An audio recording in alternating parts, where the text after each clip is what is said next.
Assalamualaikum warahmatullahi wabarakatuh. Nama saya Jenny Faiza. Saya akan membahas tentang 10 pertanyaan mengenai bioteknologi pangan. Tapi sebelum itu, bioteknologi pangan adalah bioteknologi yang digunakan untuk menghasilkan produk makanan dengan memanfaatkan mikroorganisme. Soal pertama, bioteknologi konvensional adalah bioteknologi yang menggunakan mikroorganisme sebagai alat untuk menghasilkan produk dan jasa. Misalnya jamur dan bakteri menghasilkan enzim-enzim tertentu untuk menghasilkan metabolisme tubuh. 2. Sebutkan contoh produk bioteknologi. Contoh produk bioteknologi adalah tempe, tahu, keju, dan Yakult.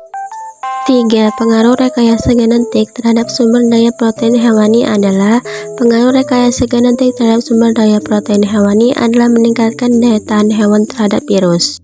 Melalui teknik rekayasa genetik, para ahli bidang bioteknologi dapat menyusun pola gen sedemikian rupa sehingga menghasilkan organisme yang sifat-sifatnya sesuai kebutuhan.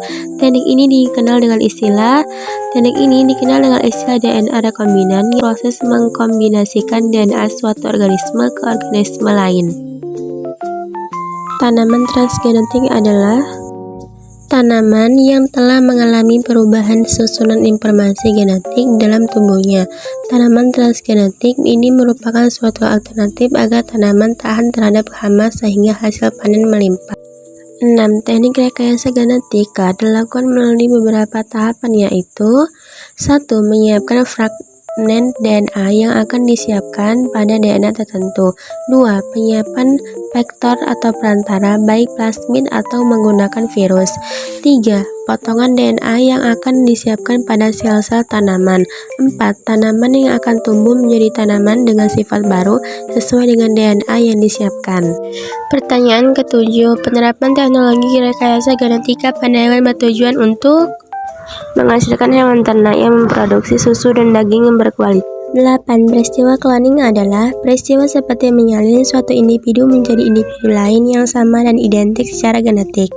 Pertanyaan ke-9. Zat pemicu kekebalan tubuh yang berasal dari mikroorganisme yang dilemahkan atau bagiannya disebut vaksin.